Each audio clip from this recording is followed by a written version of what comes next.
porch. So glad to have you with us again tonight. Well, someone in the group asked the other day for a video on lasagna, and I said, well, okay, I'll be happy to do that.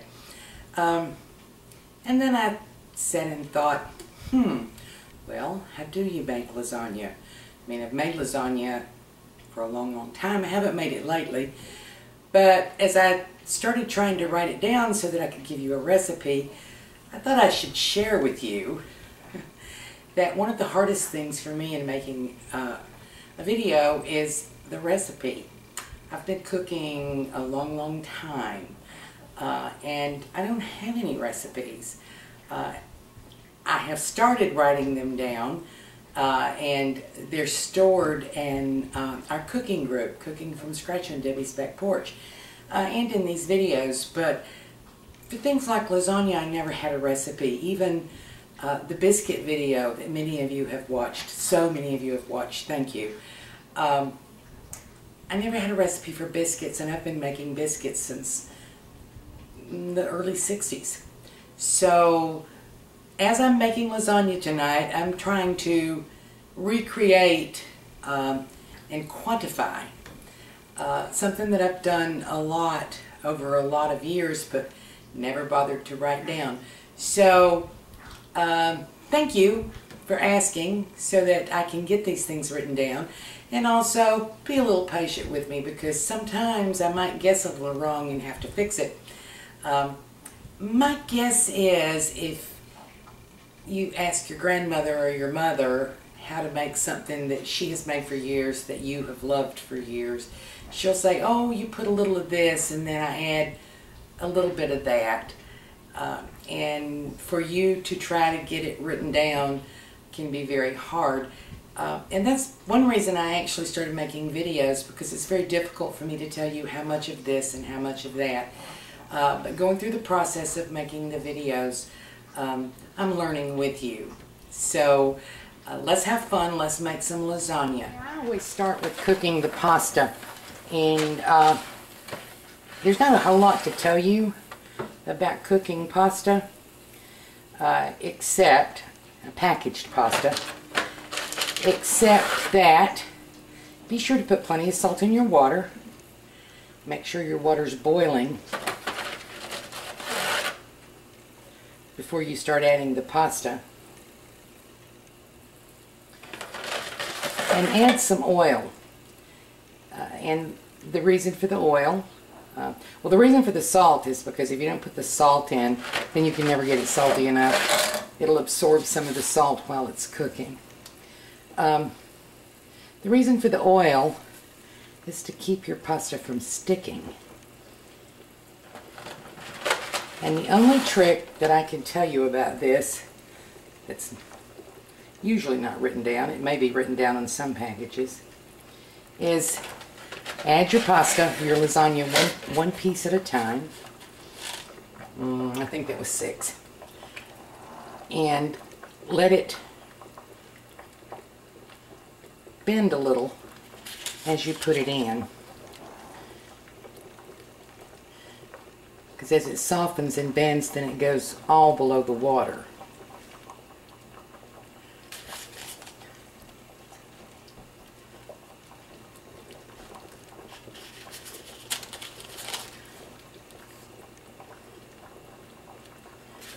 And then you cook it per package directions for the length of time, and you start the timing after the water comes back to a boil. Okay, I have all the pasta in, and I have the timer set for 12 minutes, which are the package directions. And when you're cooking pasta, when that timer goes off, you need to be right at it. And you don't need to let it sit in the water at all past that 12 minutes.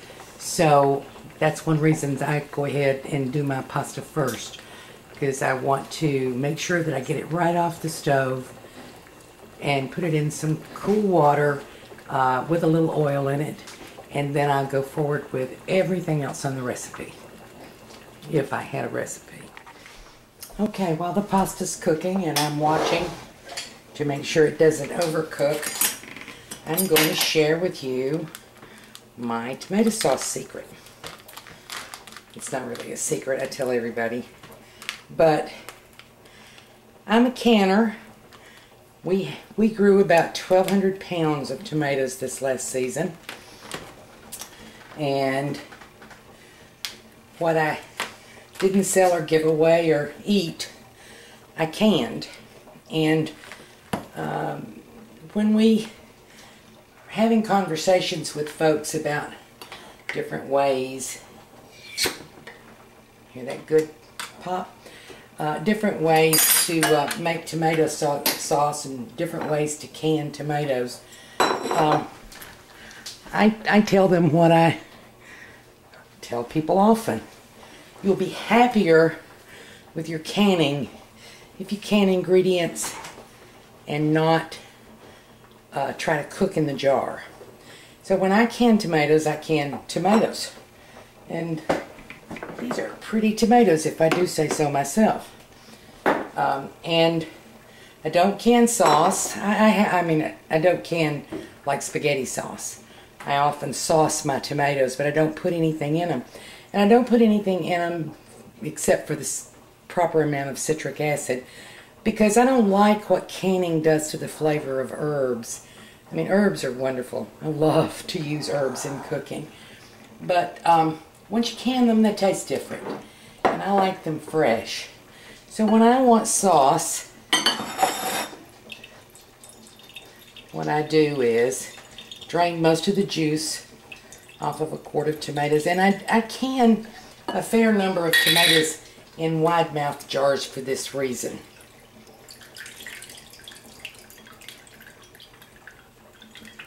So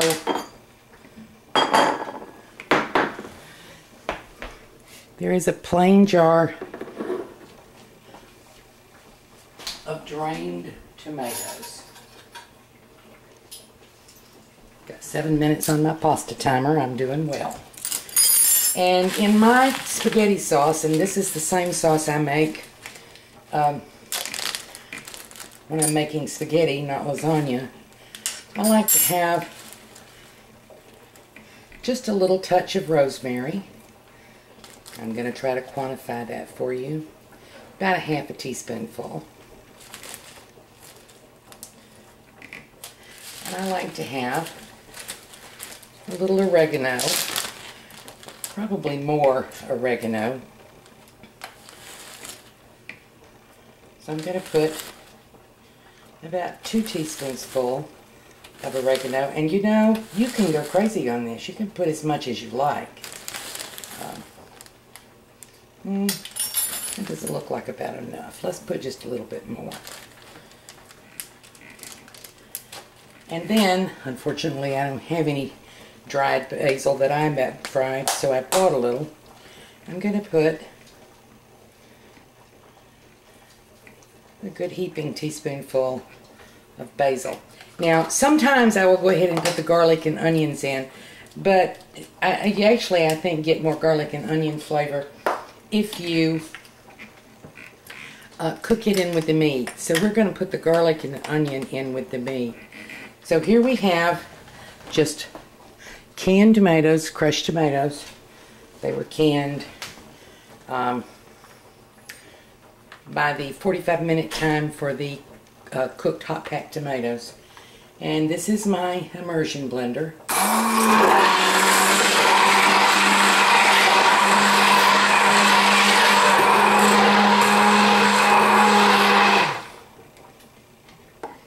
And this is my spaghetti sauce. Now I have another jar over here of tomatoes. But I put all the sauce in one of them. And this is probably, let me get a spoon, probably as thick as tomato sauce you would buy in a jar, but everything in it has a fresh flavor. And so I just prefer to do it this way. I'll pour this directly onto the meat. The second jar I will pour in whole, and I have 2 half pints here of homemade tomato paste. And The tomato paste has nothing in it except the citric acid also. Also made according to National Center for Home Food Preservation's directions. So this is ready. My pasta is showing 4 minutes on the timer. We're ready to get going. I'll be right back. Okay, we are making a big lasagna because my plan is to freeze enough for several meals. If you've watched my videos before, you know I'm diabetic. I really don't eat very much pasta. I cook pasta, but I don't eat a lot of it. So, but Fred comes in every afternoon starving to death, and a good meal in the freezer for him, it's handy to have. So when I make chicken pot pies or meatloaf, or in this case lasagna, I always freeze some of it. He had fettuccine alfredo for lunch today that I made quite some time back. So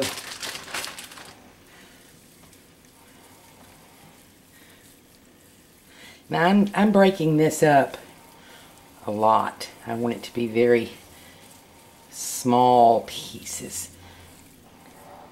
I don't want lumps of meat in lasagna. So this was, it actually was about 1.5 pounds of ground beef.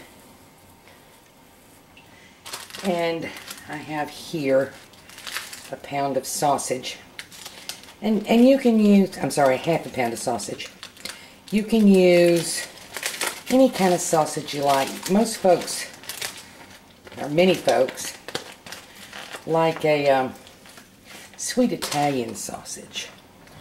And this is my homemade sausage, so it's a sage sausage.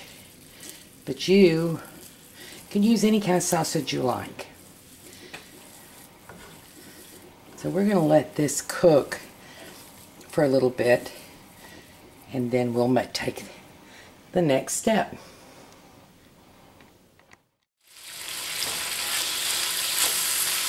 Okay, I'm separating this as I go. But as I say, I don't want it to be chunks of meat.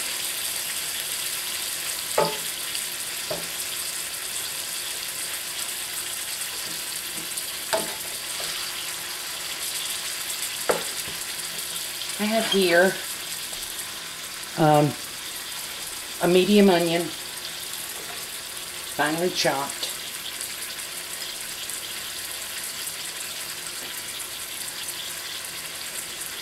Now if you have fresh garlic, now's the time to put in your garlic. And I put a lot of garlic, and I'm using actually bottled minced garlic. Of course, how much garlic you use is a really personal thing. This is going to be a fairly large pan of lasagna. I have 2 tablespoons full here. That's a lot of garlic. That would be, I don't know how to tell you how many cloves that would be. 5 or 6 would be my guess.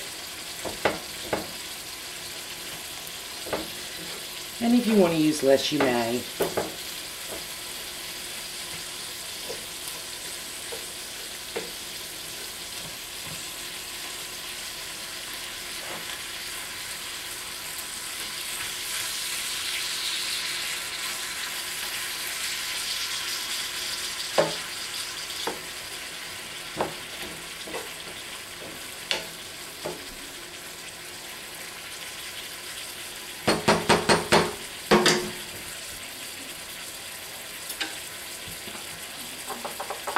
So I'm going to add a teaspoonful of salt,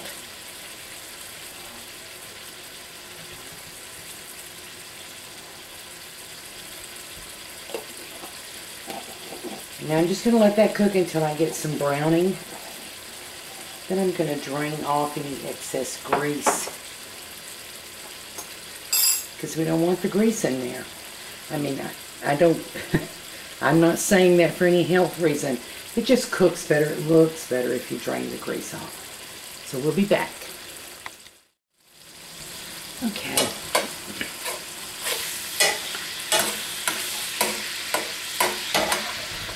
You see that liquid? Part of it's grease, part of it is just liquid from the meat.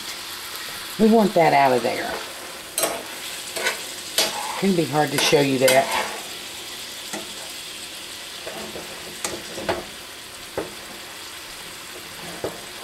And I just move it to one side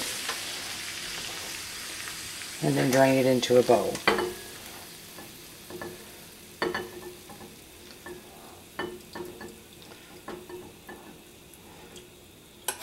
There's probably an easier way to do that, but that's just how I do it.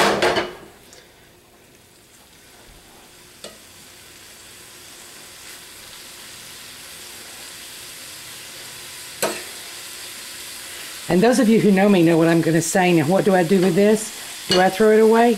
No, it goes in the chicken bucket. Okay, I missed a step of filming. So we have our ground beef, with pound and a half of ground beef, half a pound of sausage, a medium onion, 2 tablespoons full of garlic. I've let that cook and drained off the excess liquid. I added our sauce that you saw me make earlier, and another quart of tomatoes, and I drained but did not blend these.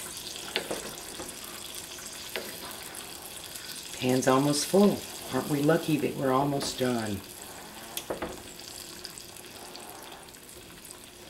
And then I add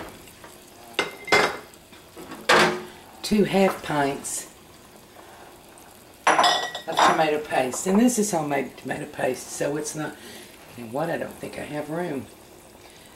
This is homemade tomato paste. It's not quite as thick as tomato paste that you buy.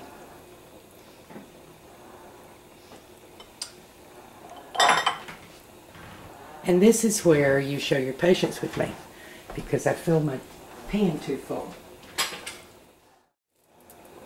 Should have drained my quart of tomatoes a little bit better.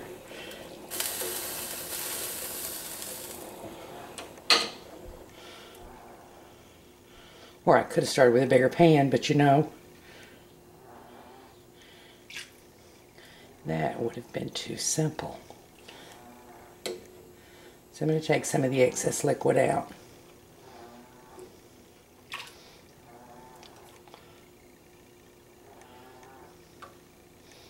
I think we'll be fine now.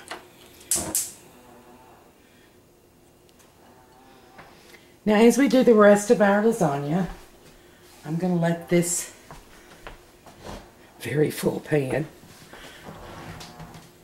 sit and simmer.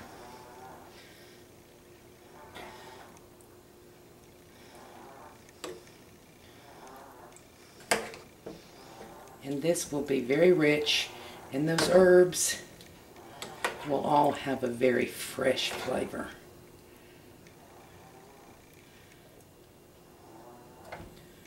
So, on to the next step. Okay, next step. And as I'm doing the next step, I have to tell you, I'm now remembering why I don't make lasagna very often. I have here a measuring cup, and I'm going to put in it a cup and a half of ricotta cheese. I happen to have ricotta cheese. I actually prefer to use cottage cheese, or a mixture of ricotta and cottage, but I'm all about using what you got. And I have ricotta, which is actually sort of the classic. I have to look.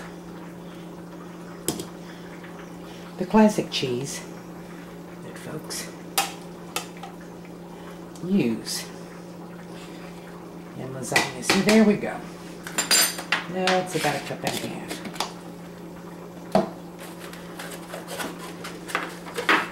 2 eggs.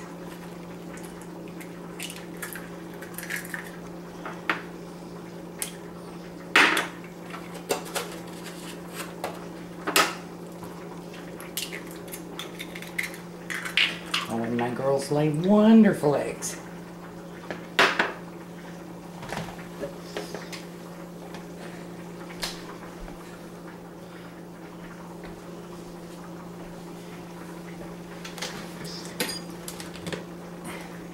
And my handy dandy immersion blender. I'm not sure how I cooked before I got an immersion blender.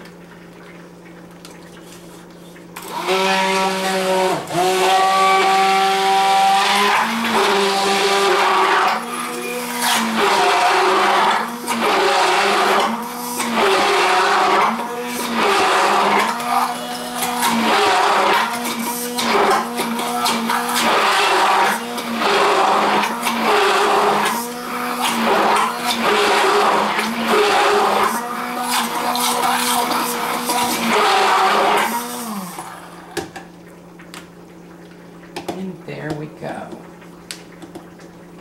The next step is to grate some cheese, and I'm not going to make you watch that. Alright, I have an assembly line here. I have our sauce. I have 2 different kinds of cheese. I'll explain the cheese as I go. I have the ricotta and egg mixture. I have my dish. And in the sink, I have my noodles.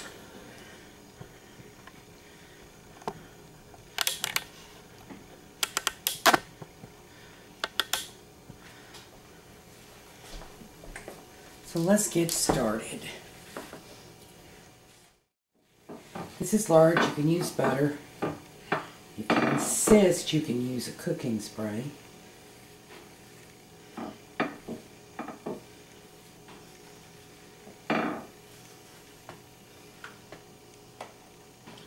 And I'm going to keep this because I'm going to cover this dish with aluminum foil, and I will oil it too to keep it from sticking. We start with the meat.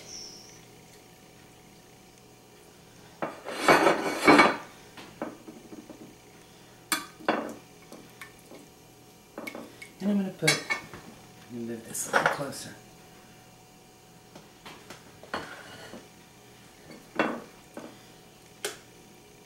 A little thin layer of the meat. And by the way, this sauce over here cooked for a total of about an hour. You can cook it longer if you like. Okay.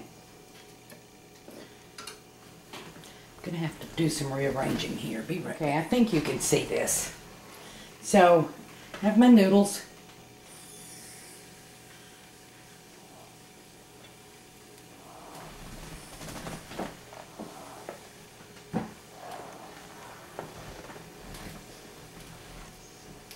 I have my noodles, and I have my shears because I don't want it to bunch up.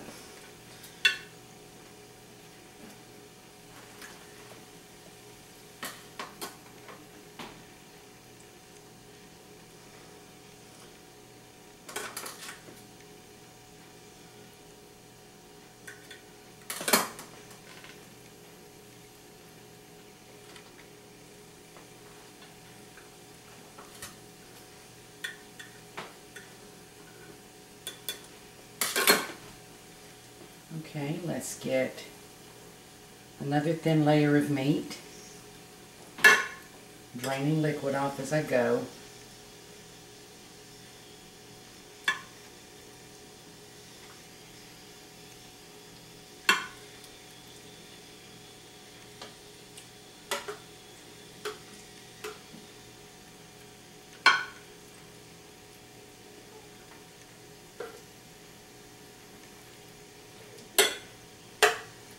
I have my oven preheating to 375.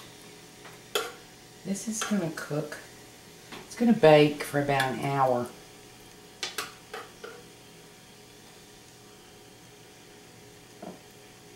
I'll bake it about 40 minutes covered, and then I'll take the aluminum foil off so it can brown and crisp up on top. So this is our ricotta and egg mixture. And you actually have to spread that kind of thinly or you won't have enough. You could make more, but you know the pan's just not going to hold much more.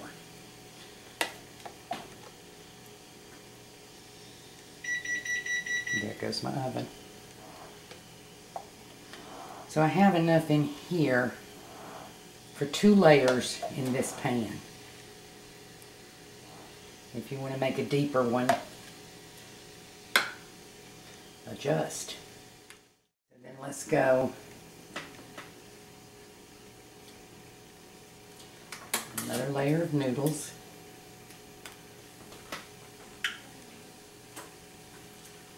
Let it drain.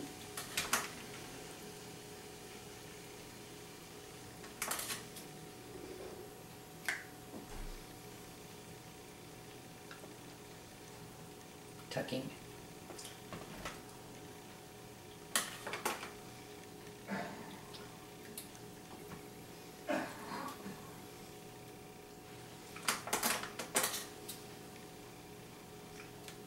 Okay.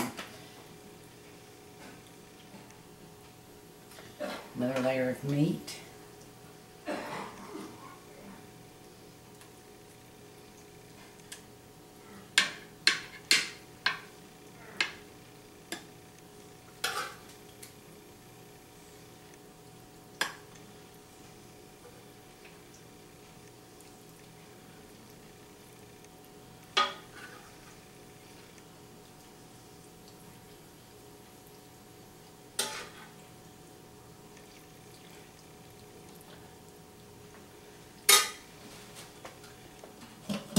And the last layer of the ricotta.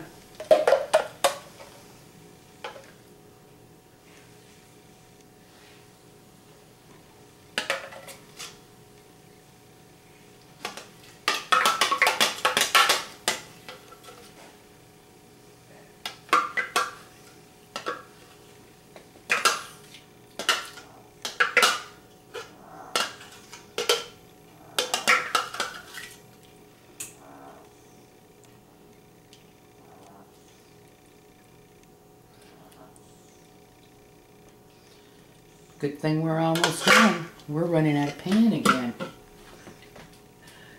Okay, this is the last layer of noodles. Now I'm gonna tuck that down in. Still have to trim it.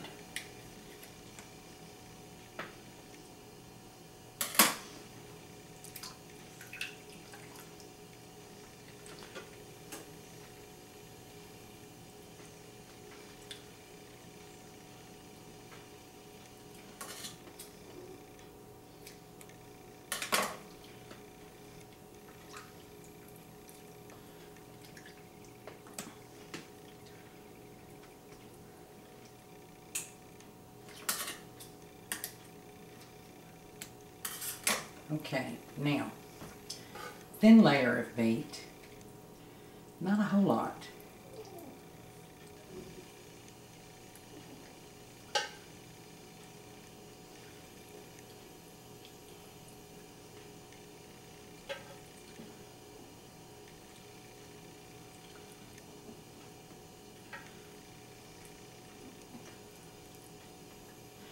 And I have here some crumbled mozzarella, and it was very soft cheese, so it doesn't, there was no grating it, it was crumbling it.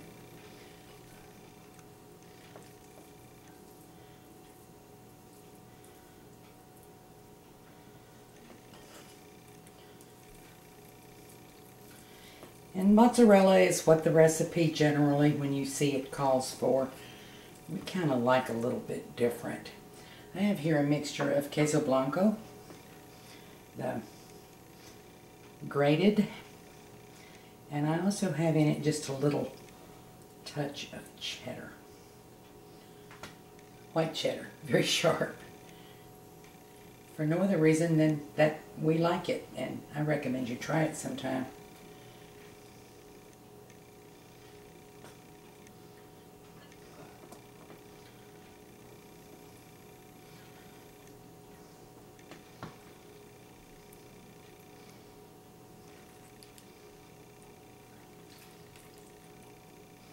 Let me get my aluminum foil. This has to be on a cookie sheet, I guess you could tell.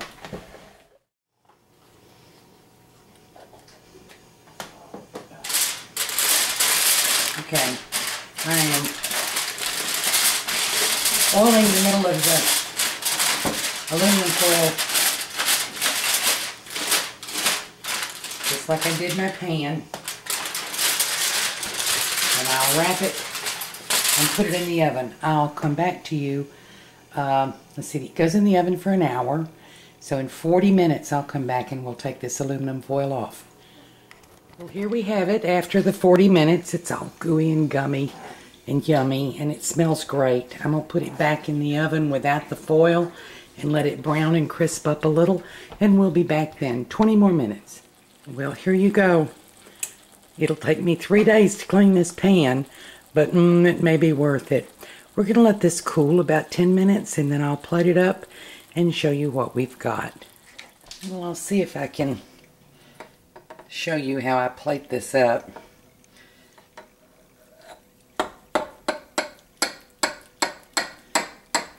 It's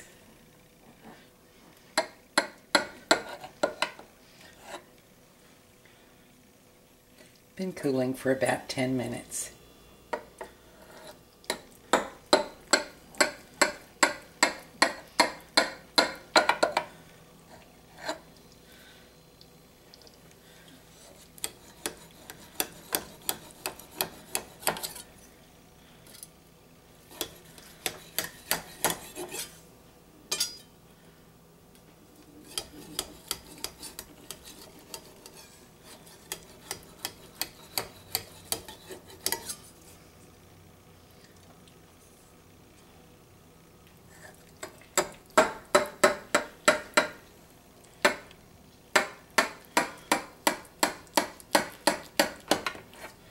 So generally this makes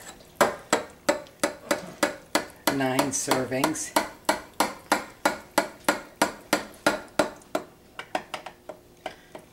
It's not very even.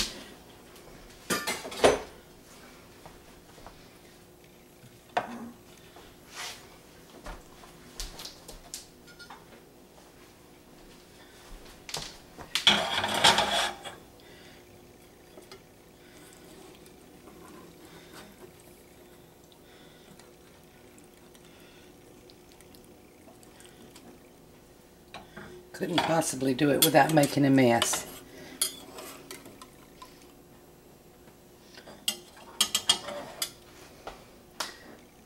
But here you go. Be right back. Well, there you have it.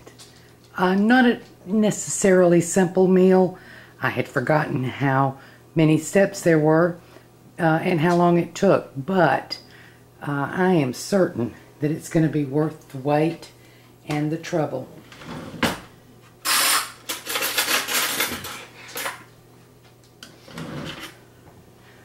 Let me just verify that.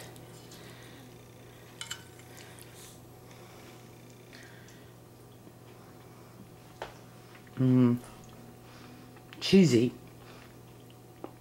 And you can definitely taste the herbs and the fact that we used fresh herbs or freshly dried herbs, meaning not herbs that had been canned. You can really tell the difference. I hope you'll try this. Thank you for joining us on Debbie's Back Porch. So glad to have you. See you again. Not tomorrow. Tomorrow's Christmas. See you again in a couple of days.